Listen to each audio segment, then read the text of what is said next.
നമസ്കാരം എല്ലാ പ്രേക്ഷകർക്കും ഹലോ ഡോക്ടറിലേക്ക് സ്വാഗതം. ഇന്ന് ജൂലൈ 29 ലോക ശ്വാസകോശ അർബുദ ദിനം.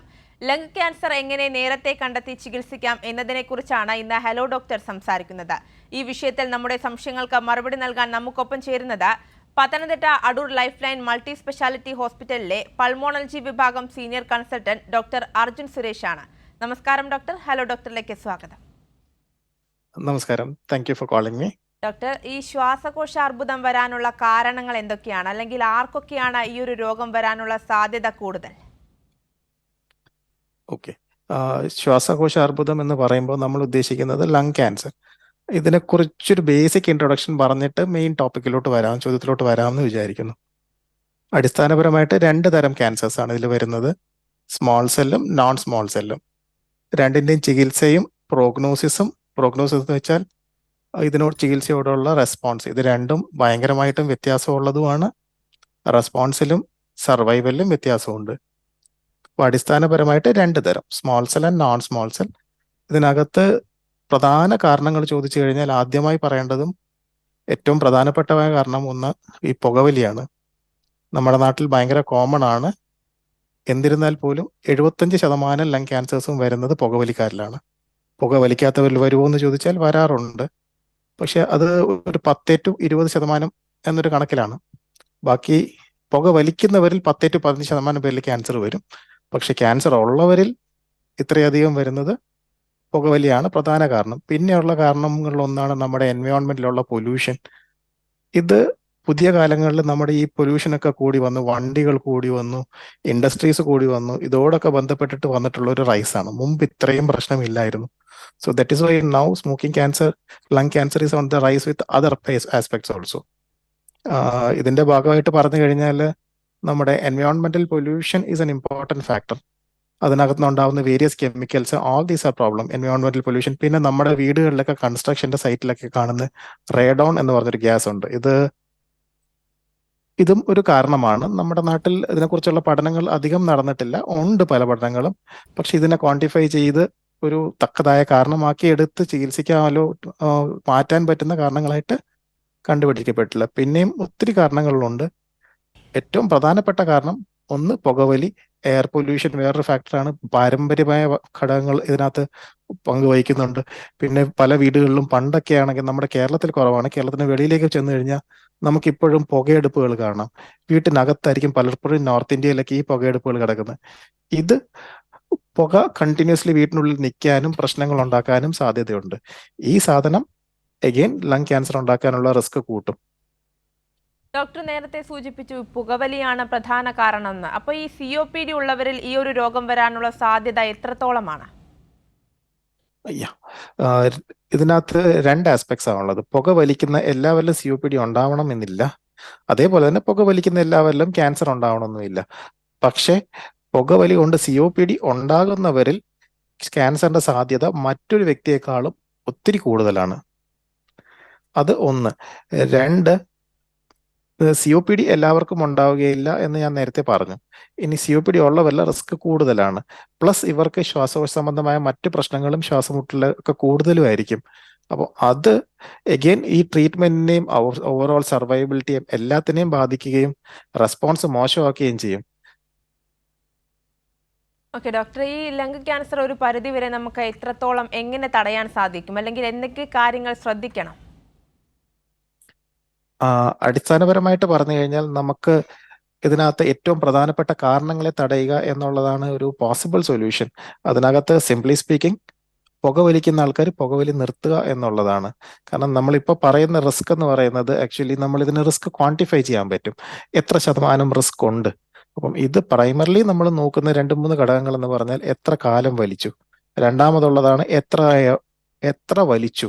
അത് നമ്മൾ പാക്സ് ഓഫ് സിഗരറ്റ്സിലൊക്കെയാണ് കണക്ക് കൂട്ടുന്നത്.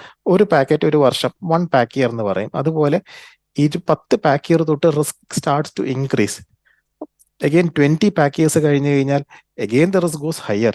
30 കഴിഞ്ഞു കഴിഞ്ഞാലോ ഇറ്റ് ബിക്കംസ് മച്ച് ഹയർ. അപ്പൊ ഈ റിസ്കിനെ റിഡക്ഷൻ ചെയ്യാനുള്ള ഒറ്റ ഫാക്ടർ നമ്മുടെ കയ്യിലുള്ളൂ, സ്മോക്കിംഗ് നിർത്തുക. Second factor is time. Smoking നിർത്തിയാൽ മാത്രം റിസ്ക് കുറയുന്നില്ല, പുകവലി കഴിഞ്ഞിട്ടുള്ള നിർത്തിയിട്ടുള്ള സമയവും ഒരു പ്രധാന ഘടകമാണ്. If you give adequate time, ഒരു 10 വർഷം കഴിയുമ്പോഴേക്കും risk starts to come down. ഇല്ലാതാവുന്നില്ല, ബട്ട് ഇന്ന ഒരു റിസ്ക് ഉള്ള പേഷ്യൻറ്റിനകത്ത് it starts to come down. പിന്നെ നമ്മൾ പൊല്യൂഷൻ ഒക്കെ കുറച്ച് വെക്കുക. നമ്മുടെ വീട്ടിലുള്ള ഈ ഇൻഡസ്ട്രീസിലൊക്കെ വർക്ക് ചെയ്യുന്നവരുണ്ട്, ഇവർക്ക് കെമിക്കൽസ് എക്സ്പോഷർ ഉണ്ട്, നിക്കൽ, ബെറീലിയം, കാഡ്മിയം, ഇതുപോലത്തെ സാധനങ്ങളുടെ exposure can cos risk of malignancy. അപ്പം ഇത് ഈ ഇൻഡസ്ട്രീസിലൊക്കെ വർക്ക് ചെയ്യുന്നവർ, ആസ്ബെസ്റ്റോസ് ഷീറ്റ്സ് ഒക്കെ ഉണ്ടാക്കുന്ന കമ്പനീസ് വർക്ക് ചെയ്യുന്ന, അതുമായിട്ട് റിലേറ്റഡ് ആയിട്ട് വർക്ക് ചെയ്യുന്നവർ, ഇതൊക്കെ നമ്മുടെ നാട്ടിൽ കോമൺ ആണല്ലോ. അപ്പം മാസ്ക് ഉപയോഗിക്കുക എന്നുള്ളത് ഒരു സൊല്യൂഷനാണ്. പിന്നെ നേരത്തെ പാരമ്പര്യമായിട്ട് അച്ഛനമ്മമാർക്കും ആർക്കെങ്കിലും ഉണ്ടെങ്കിൽ പ്രത്യേകം ശ്രദ്ധിക്കുക, ഈ ആൾക്കാർ പുക വലിക്കാതിരിക്കുക എന്നുള്ളത് ഒന്നാമത്തെ കാര്യം. രണ്ടാമത്, സ്ക്രീനിങ് പ്രോഗ്രാംസിനൊന്നും ഇവർ ഉൾപ്പെട്ടിട്ടില്ലെങ്കിലും ഒരു മെഡിക്കൽ ചെക്കപ്പ് ഇടയ്ക്ക് ചെയ്യുന്നതിൽ തെറ്റില്ല. ഡോക്ടർ, അതുപോലെ തന്നെ ഈ ശ്വാസകോശ അർബുദം നമുക്ക് എങ്ങനെ നേരത്തെ കണ്ടെത്തി ചികിത്സിക്കാൻ സാധിക്കും?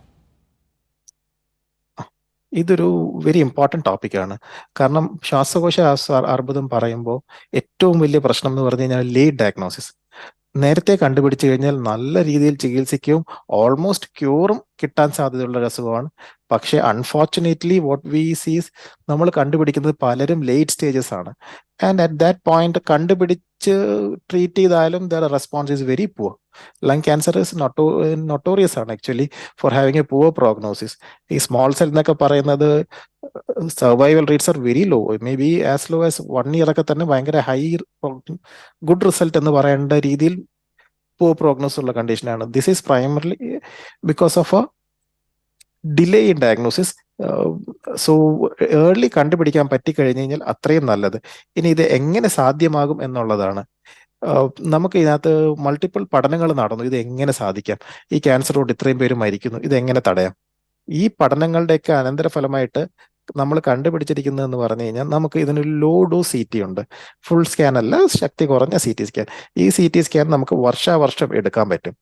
And you can look for if the patient is developing any science of ഇത്. തുടക്കത്തിലേ കണ്ടുപിടിക്കുക എന്നുള്ളതാണ് എൻ്റെ ടാർഗറ്റ്. അതുകൊണ്ട് തന്നെ ചെറിയ ചെറിയ സാധനങ്ങളായിരിക്കും കണ്ടുപിടിക്കുന്നത്. So how you can do this is ഇപ്പോഴത്തെ നമ്മുടെ ലേറ്റസ്റ്റ് ആയിട്ടുള്ള റെക്കമെൻഡേഷൻസ് ഒക്കെ പറയുന്നത് 50 വയസ്സിന് മുകളിൽ 80 വയസ്സിന് താഴെ. ഇതിൽ സ്മോക്കിംഗ് ഇൻഡെക്സ് ഞാൻ നേരത്തെ പറഞ്ഞു, പാക്ക് ഇയർ 20-30 മുകളിൽ 30 പറയുന്നത്. 30 മുകളിലുള്ളവർക്ക് വർഷാവർഷം ലങ് ക്യാൻസർ സ്ക്രീനിങ്ങിന്റെ പേരിൽ തന്നെ ലോ ഡോസ് CT എടുക്കുക എന്നുള്ളതാണ്. അപ്പോൾ ഈ CT സ്കാൻ വർഷാവർഷം എടുക്കുമ്പോൾ നമുക്ക് നേരത്തെ തന്നെ ചെറിയ മുഴകളോ ചെറിയ ഉണ്ടകളോ may be as low as 0.8 mm അല്ലെ 1 mm ഒക്കെ 1 centimeter ഒക്കെ ഉള്ള സാധനങ്ങൾ കണ്ടുപിടിക്കാൻ പറ്റും. അപ്പോൾ ഇതിനെ you can biopsy them, and if you find this to be malignancy അല്ലെ അസുഖം ഉള്ളതായിട്ട് കാണുവാണെങ്കിൽ ട്രീറ്റ് ചെയ്യാൻ പറ്റും. And the results are excellent. നമുക്ക് ലിറ്ററലി ക്യൂർ പോലെ കിട്ടാൻ പറ്റും. ഇത് പലപ്പോഴും സംഭവിക്കുന്നത്, ഇത് കണ്ടുപിടിക്കില്ല, ആൾക്കാർ വെയിറ്റ് ചെയ്യും, പലപ്പോഴും സിംറ്റംസും സിമിലർ ആണ്. സോ കണ്ടുപിടിക്കുമ്പോഴേക്കും വൈകുകയും ചെയ്യും. സോ ഇത് തടയാൻ ആയിട്ട് ചെയ്യാൻ പറ്റുന്നതെന്ന് പറഞ്ഞു കഴിഞ്ഞാൽ, പുകവലിക്കുന്ന ആൾക്കാരല്ല ശ്വാസം മുട്ടൽ പെട്ടെന്ന് കൂടുന്നു, രക്തം വരുന്നു, ചുമച്ച് എന്തെങ്കിലും സിംറ്റംസ് ഉണ്ടെങ്കിൽ നേരത്തെ അടുത്ത എവിടെയെങ്കിലും ഒരു പൾമനോളജിസ്റ്റിനെയോ അടുത്തുള്ള ഒരു ഫിസിഷ്യനെയോ കാണിച്ച് എന്താണ് ഇതിന്റെ കാരണം എന്നുള്ളതൊരു പരിശോധന നടത്തുന്നതിൽ തെറ്റില്ല. ഒരു simple x-ray can get you sometimes, പക്ഷെ വലുതായാലേ എക്സ്റേയിൽ കിട്ടുള്ളൂ. And if you are a high risk person എന്ന് പറഞ്ഞു കഴിഞ്ഞാൽ ഒത്തിരി പുക വലിച്ചിട്ടുള്ള ആൾക്കാർ more than 30 is definitely very high risk. I would say 20ക്ക് മുകളിലാണെങ്കിലും ഹൈ റിസ്ക് ആണ്. അഗെയിൻ നമ്മളിപ്പോൾ പറയുന്ന ഈ CT ഗൈഡ് ലൈൻസ് ഒക്കെ ആണെങ്കിലും ഏകദേശം ഒരു 300 CT ചെയ്ത് 300 പേരെ സ്ക്രീൻ ചെയ്യുമ്പോൾ you get 1 lung cancer. Numbers are good actually. 300 പേർക്ക് ചെയ്യുമ്പോൾ ഒരാളെ കിട്ടുക എന്ന് പറയുമ്പോഴും that person's life is saved. മറ്റേത് കണ്ടുപിടിക്കുമ്പോൾ ക്വയറ്റ് ലേറ്റ് ആൻഡ് ഈ survival is very low. Doctor പറഞ്ഞതിനോട് കൂട്ടിച്ചേർത്തുകൊണ്ട് ഞാൻ ചോദിക്കുകയാണ്, എന്തെല്ലാം ലക്ഷണങ്ങൾ കണ്ടാൽ ഉടൻ ചികിത്സ തേടണം? ദിസ് ഈസ് വെയർ ഇതാണ് നമുക്കൊരു പ്രധാന പ്രശ്നം നടക്കുന്ന ഒരു ഏരിയ. കാരണം പലപ്പോഴും സിംറ്റമറ്റോളജി ഈസ് വെരി സിമിലർ. ഈ സിംറ്റമറ്റോളജി എന്ന് വെച്ചാൽ ലക്ഷണങ്ങൾ പലപ്പോഴും മറ്റു രോഗങ്ങൾ പോലെ തന്നെയാണ്. എസെൻഷ്യലി ഡിഫറൻഷിയേറ്റ് ചെയ്യണമെങ്കിൽ ഒന്ന് നമുക്ക് ശക്തമായ സംശയം വേണം, അല്ലെ തക്കതായ നമുക്ക് പുക വലിക്കുന്ന ആളാണ് നോക്കണം, മുമ്പ് എന്തെങ്കിലും ക്യാൻസറിന്റെ അസുഖമുള്ള ആളാണ്, അല്ലെ പാരമ്പര്യമായിട്ടുണ്ട് എന്ന് പറഞ്ഞ് നമ്മൾ നോക്കിയാലേ കണ്ടുപിടിക്കാറുള്ളൂ. അപ്പം ഏർലി കണ്ടുപിടിക്കണം എന്നുണ്ടെങ്കിൽ screening programmes. Other than that സിംറ്റംസിലോട്ട് വന്നു കഴിഞ്ഞു കഴിഞ്ഞാൽ ശ്വാസം മുട്ടൽ വരാം, ചുമ വരാം, ചുമച്ച് രക്തം തുപ്പാം. അത് വളരെ പ്രധാനപ്പെട്ട ഒരു ലക്ഷണമാണ്. ചുമച്ച് രക്തം തുപ്പുന്നത് എസ്പെഷ്യലി പുകവലിക്കുന്ന ആൾക്കാരിൽ, പ്രായമുള്ള ആൾക്കാരിൽ വളരെ സീരിയസ് ആയിട്ട് കാണേണ്ടതാണ്. എത്രയും പെട്ടെന്ന് കാണിക്കുകയും വേണ്ടതാണ്. പിന്നെയും പറഞ്ഞു വന്നു കഴിഞ്ഞാൽ വെയിറ്റ് കുറയുക. ഈ വെയിറ്റ് കുറയുന്നത് ഒരു അത്യാവശ്യം സീരിയസ് ആയ ഒരു ലക്ഷണമാണ്. വേറെ പല ഇൻഫെക്ഷൻസിലും വരാം. എസ്പെഷ്യലി നമ്മുടെ നാട്ടിൽ കോമൺ ആയിട്ടുള്ള TB, കേരളത്തിൽ പൊതുവേ കുറവാണ്. എന്നിരുന്നാലും TB വന്നു കഴിഞ്ഞാലും വെയിറ്റ് കുറയാം. അതേപോലെ ക്യാൻസേഴ്സിന്റെ ഒരു ലക്ഷണമാണ്. വിശപ്പില്ലായ്മ, ഇതും ഇതിന്റെ ഒരു ലക്ഷണമാണ്. വേദന, ചെസ്റ്റ് പെയിൻ വരാം. എസ്പെഷ്യലി ഇത് നമ്മുടെ വാരിയലിലേക്ക് ബാധിച്ചു കഴിഞ്ഞു കഴിഞ്ഞാൽ ഭയങ്കരമായ അതിശക്തമായ വേദന.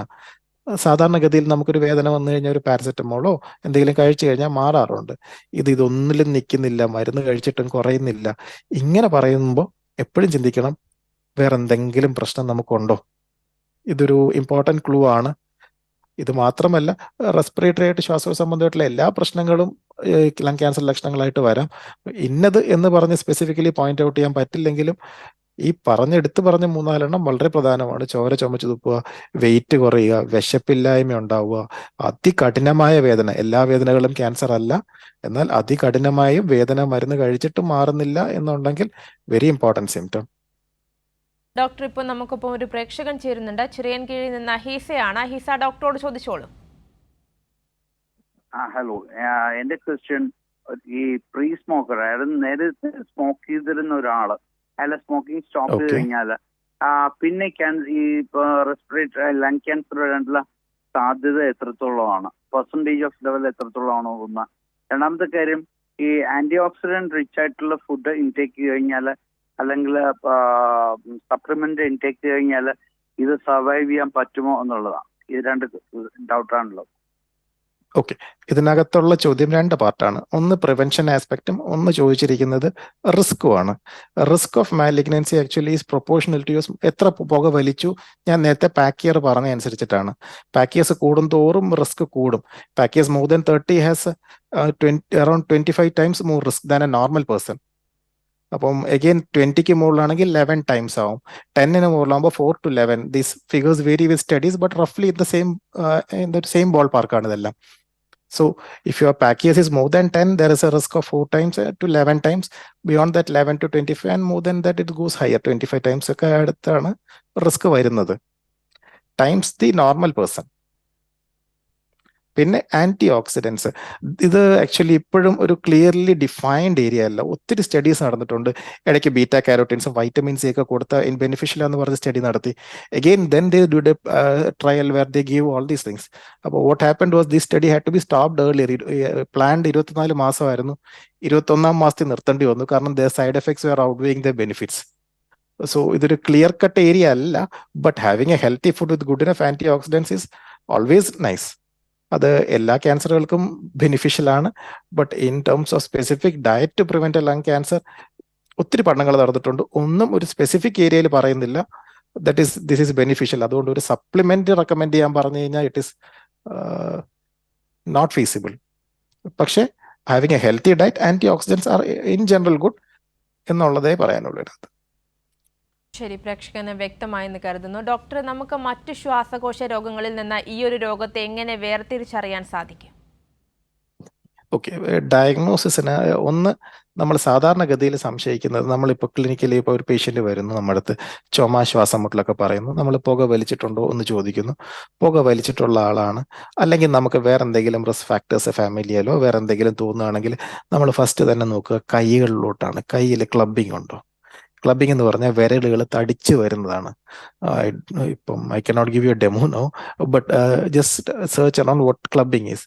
അപ്പൊ ക്ലബിംഗ് ഉണ്ടെന്നുണ്ടെങ്കിൽ then you are starting to think something else. Then you look for the patient, auscultate ചെയ്ത് നോക്കും. ചെക്ക് ചെയ്യുമ്പോൾ സൗണ്ട്സ് എന്തെങ്കിലും വ്യത്യാസം ഉണ്ടോ, ഒരു എക്സ്റേ എടുത്ത് നോക്കും, എക്സ്റേക്കകത്ത് എന്തെങ്കിലും ഉണ്ടോ. ഇഫ് യു ആർ സ്റ്റിൽ, പിന്നെ നമ്മൾ കഴുത്തുകളിലൊക്കെ മുഴകൾ എന്തെങ്കിലും ഉണ്ടോ, ലിംഫ് നോഡ്സ് ഉണ്ടോ, മുഴകളെക്കാളും ലിംഫ് നോഡ്സ് ആണ് ഉദ്ദേശിച്ചത്. ആക്സിലയിൽ എന്തെങ്കിലും കക്ഷങ്ങളിൽ നോഡ്സ് എന്തെങ്കിലും ഉണ്ടോ, ഇതൊക്കെ ഉണ്ടെങ്കിൽ then we start to suspect what do you say malignancy. അല്ല എന്നുണ്ടെങ്കിൽ you are thinking in terms of other causes. First thing always history. ഒരു നല്ല ഹിസ്റ്ററി ഇല്ലാതെ ഇതൊന്നിനും മുൻപോട്ടൊരു വഴിയില്ല. ആദ്യം പേഷ്യൻ്റ് സ്വസ്ഥമായും വ്യക്തമായും വളരെ ഹിസ്റ്ററി എടുക്കുക, റിസ്ക് ഫാക്ടേഴ്സ് എന്തൊക്കെയാണെന്ന് കണ്ടുപിടിക്കുക, റിസ്ക് ഫാക്ടേഴ്സ് ക്വാണ്ടിഫൈ ചെയ്യുക, and then you move into the next part which is examination. എക്സാമിനേഷനാണ് ഞാൻ പറഞ്ഞ കഴുത്തിലും ചെസ്റ്റിലും നോക്കുക, ബാക്കിയുള്ള ലക്ഷണങ്ങൾ എന്തെങ്കിലും ഉണ്ടോ എന്ന് നോക്കുക, and then you can come to testing. ടെസ്റ്റിങ്ങിനകത്താണെങ്കിലും നമുക്ക് മൾട്ടിപ്പിൾ ടെസ്റ്റിംഗ്സ് അവൈലബിൾ ആണ്. You can have an x-ray. If you are not satisfied with an x-ray or you fine നമുക്ക് എക്സ്റേയിൽ സാറ്റിസ്ഫൈഡ് അല്ല, ഓർ നമുക്ക് എക്സ്റേക്കകത്ത് കണ്ടതിനകത്ത് സംശയമുണ്ട്, you are not still satisfied, അല്ലെങ്കിൽ എന്തോ ഉണ്ടെന്നൊരു സംശയമുണ്ട്, അല്ലെങ്കിൽ പ്രോപ്പറായിട്ട് നമുക്ക് കാണുന്നുണ്ട്, still then you will need a CT scan.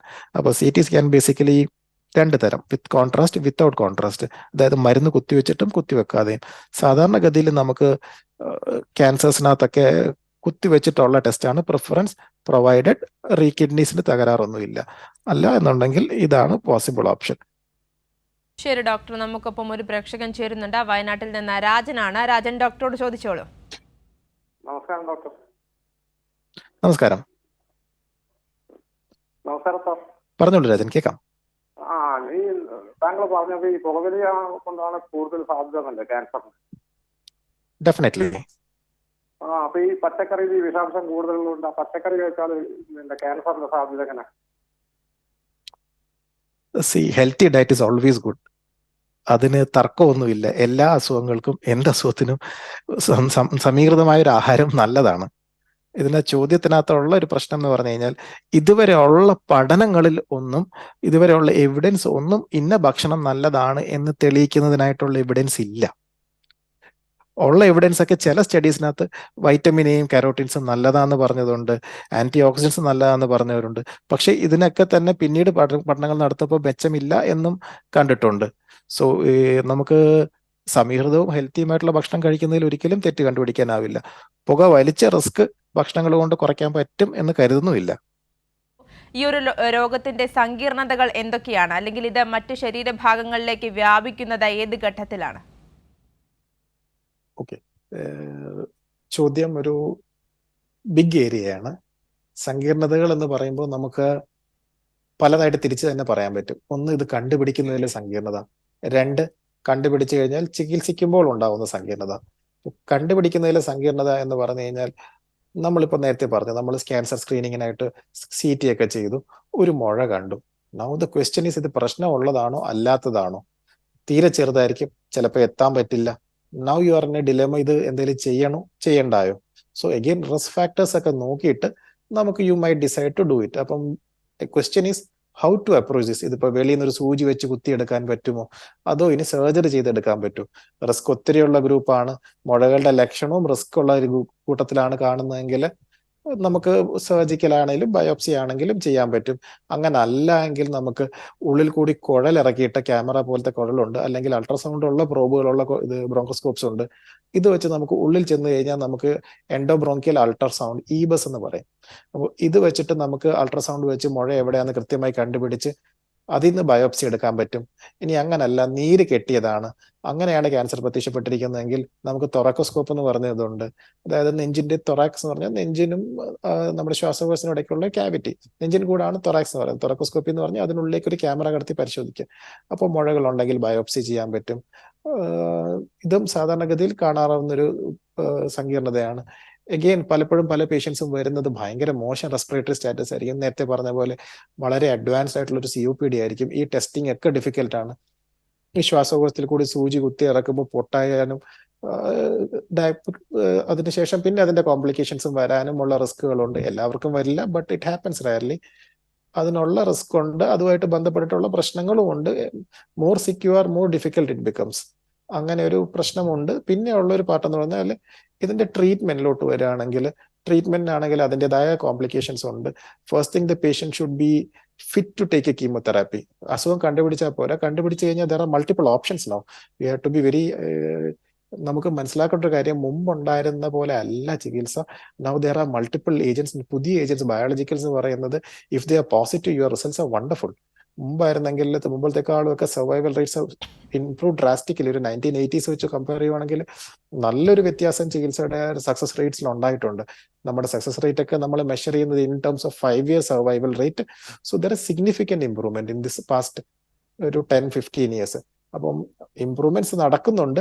But still ഇത് പകരുന്നത് എങ്ങോട്ട് വേണമെങ്കിലും പകരാം. സാധാരണഗതിയിൽ സ്മോൾ സെല്ലൊക്കെ ആണെങ്കിൽ ഏറ്റവും ആദ്യം തലച്ചോറിലോട്ടാണ് പകരുക. ഇതിന്റെ ചികിത്സയുടെ ഒരു ഭാഗം എന്ന് പറഞ്ഞു കഴിഞ്ഞാൽ, നമ്മൾ മെറ്റ്സ് ഉണ്ടോ ഇല്ലയോ എന്നുള്ളതിനേക്കാളും നമ്മൾ ആദ്യം തന്നെ തലയ്ക്കകത്തൊക്കെ റേഡിയേഷനും കൊടുക്കാറുണ്ട് പല സെന്റേഴ്സിലും, കാരണം ഓൾറെഡി ഉണ്ടാകും എന്നുള്ളതാ. വേറൊരു കോൺസെപ്റ്റ് എന്ന് പറഞ്ഞാൽ മൈക്രോമെറ്റ്സ് എന്ന് പറയും, അതായത് തീരെ ചെറിയ മെറ്റസ്റ്റൈറ്റിസ് സ്പ്രെഡ് നേരത്തെ ഉണ്ടാവുകയും അത് കാണത്തക്കതല്ല എന്നുള്ളത് മാത്രമാണ്.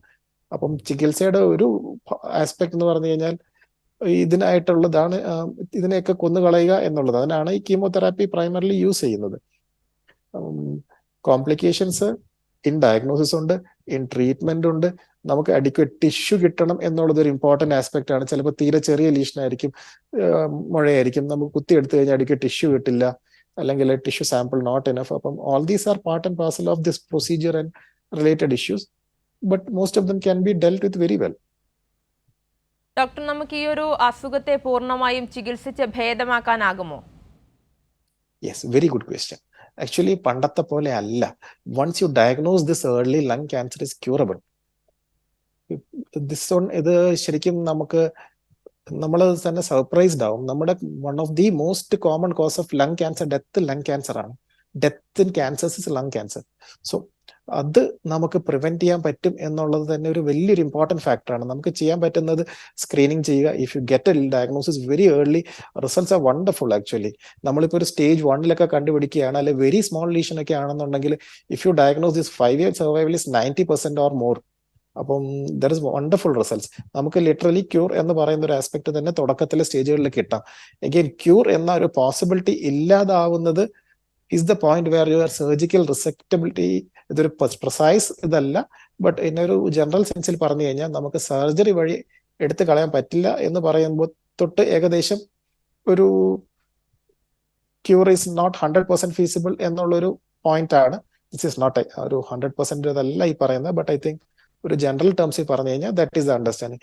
If you can get this out surgically, then the earlier the stage, better it is. Stage 1, 2, 3, 4 എന്നാണ് സ്റ്റേജ് ചെയ്യുന്നത്. 1 wonderful survival rate, but as you go down the survival rate significantly drops. With 4A പറഞ്ഞ stage 4 എന്ന് പറഞ്ഞു കഴിഞ്ഞാൽ ഏറ്റവും advance disease. 5 year survival is less than 10%. So again ഇതിനകത്തുള്ള survival depends upon, ഇതിനകത്ത് നമ്മൾ ക്യൂർ എന്ന് പറയുന്ന ആസ്പെക്ട് പറഞ്ഞു കഴിഞ്ഞാൽ അസുഖം ഇല്ലാതാവുക എന്നുള്ളതാണ്. അസുഖം ഇല്ലാതാവുക എന്ന് പ്രഖ്യാപിക്കുന്നത് very difficult. You have to keep him under follow for quite some period. ഒരു 10 വർഷം 15 വർഷം ഒക്കെ വന്നില്ല എങ്കിൽ നമുക്ക് ക്യൂർ എന്ന് പറയാൻ പറ്റുമായിരിക്കും. ബട്ട് അതുവരെ നമുക്ക് റിലാപ്സ് അല്ലെ റെമിഷൻ ഇല്ല എന്ന് വേണമെങ്കിൽ പറയാം. That is one aspect of the cure എന്നത് depends upon your stage. If you diagnose it early, if you are finding it early, then be aggressive. This can be a cure. ശരി doctor നേരത്തെ ചികിത്സാ രീതിയെക്കുറിച്ച് സൂചിപ്പിച്ചായിരുന്നു. ഇപ്പോൾ പൊതുവെ എല്ലാവർക്കുമുള്ള ഒരു സംശയമാണ് ഈ ചികിത്സയുടെ കോംപ്ലിക്കേഷൻസ് എന്തൊക്കെയാണെന്ന്. ഓക്കെ, ചികിത്സ ബേസിക്കലി നമുക്ക് 3 തരംതിരിക്കാം. ഒന്ന് കീമോതെറാപ്പി എന്ന് പറയുന്ന നമ്മൾ സാധാരണ കേട്ടുകൊണ്ടിരിക്കുന്ന സാധനം, അതാണ് bread and butter. Most of the patients are eligible for this. Then comes a second aspect. ഇപ്പൊ പുതിയതായിട്ട് ഇമ്മ്യൂണോളജിക്കൽസ് എന്ന് പറഞ്ഞ ഏജൻസ് ഉണ്ട്. ഇത് പലതും പല നമ്മുടെ മ്യൂട്ടേഷൻസ് ഉണ്ട്. ഇതാണ് പ്രൈമറിലി ശ്വാസകോശ അർബുദത്തിന്റെ പ്രധാന ഘടകങ്ങൾ, അല്ലെ അതിന്റെ വളർച്ചയെ സഹായിക്കുന്നത്. ഈ മ്യൂട്ടേഷൻസിനെ നമുക്ക് ടാർഗറ്റ് ചെയ്യാൻ പറ്റും. അങ്ങനെ ടാർഗറ്റ് ചെയ്യുന്ന മെഡിസിൻസ് ഉണ്ട്. ലൈക്ക് നമുക്ക് EGFR മ്യൂട്ടേഷൻസിന് നമുക്ക് ജെഫ്റ്റിനിബ് എന്ന് പറഞ്ഞ മരുന്നുണ്ട്, ലോട്ടിനിബ്, എഫാറ്റിനിബ്. പിന്നെയും വേറെ മ്യൂട്ടേഷൻസിന് ടാർഗറ്റ് ചെയ്യുന്ന മെഡിസിൻസ് ഉണ്ട്, പെംബ്രോളിസിമാബ്. ഓൾ ദീസ് ഡ്രഗ്സ് കൊടുത്തു കഴിഞ്ഞാൽ അഡ്വാൻറ്റേജ് എന്ന് പറഞ്ഞു കഴിഞ്ഞാൽ survival rate are way better than older generation drugs. നമ്മുടെ കീമോതെറാപ്പി കൊടുക്കുന്നതിനേക്കാളും മോർ ബെനിഫിഷ്യൽ ആണ്. മോസ്റ്റ് കോമൺ EGFR ആണ്, but again EGFR usually positive in non smokers and females and age less than 40. This is the common study group which is seen, and it has wonderful results. So that is one aspect of it. Second aspect is the chemotherapy. Chemotherapy has its own set of side effects. കാരണം നമ്മൾ അടിസ്ഥാനപരമായിട്ട് കൊല്ലുന്നത് വളരുന്ന കോശങ്ങളെയാണ്, അല്ലാണ്ട് നമുക്ക് ഈ cancer സെല്ലിനെ തന്നെ കൃത്യം കണ്ടുപിടിക്കാൻ പറ്റില്ല. അതാണ് നമ്മുടെ ഈ ബയോളജിക്കൽസ് ഞാനിപ്പോൾ നേരത്തെ പറഞ്ഞ വിഭാഗം ചെയ്യുന്നത്. കീമോതെറാപ്പി ചെയ്യുന്നത് പ്രൈമറിലി വളരുന്ന എല്ലാ കോശങ്ങളെയും നശിപ്പിക്കും. അതുകൊണ്ടാണ് നമുക്ക് മുടി പോകുന്നത്, വയറിലെ തൊലി പോകും, വായിക്കാത്ത തൊലി പോകും. പിന്നെയും വേറെ കോംപ്ലിക്കേഷൻസ് വരാം, ലിവറിന് ഇഷ്യൂസ് വരാം, depending upon the medicine that you use. So വയറിനകത്ത് ഇഷ്യൂസ് വരാം. പിന്നെയും ഒരു പാർട്ട് ഓഫ് ട്രീറ്റ്മെന്റ് ആണ് നമ്മൾ കൊടുക്കുന്ന പെയിൻ കില്ലേഴ്സ്. മോർഫിൻ യൂസ് ചെയ്യുന്നവരിൽ അബ്ഡോമിനൽ ഒബ്സ്ട്രക്ഷൻ വരാം, കോൺസ്റ്റിപ്പേഷൻ വരാം. So all these are can occur. പിന്നെയും നമ്മൾ പറഞ്ഞിട്ടുള്ളത് surgery is one aspect. Surgical complications വരാം, ശ്വാസകോശത്തിനകത്തുനിന്ന് ഇൻഫെക്ഷൻ വരാം. സോ കീമോതെറാപ്പി കൊടുത്തു കഴിയുമ്പോഴേക്കും അതിന്റെ സൈഡ് എഫക്റ്റ് ആയിട്ട് ഇൻഫെക്ഷൻ വരാം. ഇത് ശ്വാസകോശത്തിലേക്ക് ലിമിറ്റഡ് അല്ല, വേറെ ഭാഗങ്ങളിൽ വരാം. സോ മുഴ ഉള്ളിലുണ്ടെന്നുണ്ടെങ്കിൽ അതിന്റെ ഭാഗമായിട്ട് ട്രീറ്റ്മെന്റ് ചെയ്യുമ്പോഴായിരിക്കും ചിലപ്പോൾ വേറെ ഇഷ്യൂസ് കണ്ടുപിടിക്കുന്നത്. സോ മൾട്ടിപ്പിൾ കോംപ്ലിക്കേഷൻസ് ഉണ്ട്. ബട്ട് ഇറ്റ് ഡിപ്പെൻഡ്സ് അപ്പോൺ എവിടെയാണ് ലീഷൻ, എന്താണ് മരുന്ന് നമ്മൾ കൊടുക്കുന്നത്, അതനുസരിച്ചിട്ട് മാറി മാറി വരാം. തൊലി പോകുന്ന ലീഷൻസ് ഇതുണ്ട്, തൊലിക്കകത്ത് കറുത്ത് വരുന്ന മെഡിസിൻസ് ഉണ്ട്, കാർഡിയാക് ടോക്സിസിറ്റി ഉള്ള മെഡിസിൻസ് ഉണ്ട് കീമോതെറാപ്പിയിൽ യൂസ് ചെയ്യുന്ന. ബട്ട് ഇതെല്ലാം എപ്പോഴും ബെനിഫിറ്റ് റിസ്ക് അനാലിസിസ് നടത്തി സേഫ് ആയ രീതിയിലാണ് പൊതുവെ കൊടുക്കപ്പെടുന്നത്. അതുകൊണ്ട് കോംപ്ലിക്കേഷൻസിനെ പേടിക്കുന്നതിനേക്കാളും അസുഖം ചികിത്സിക്കുക എന്നുള്ളതാണ് ഇതിനകത്ത് പ്രധാന ഘടകം എന്ന് തോന്നുന്നു. ശരി ഡോക്ടർ, വളരെ വ്യക്തമാണ്.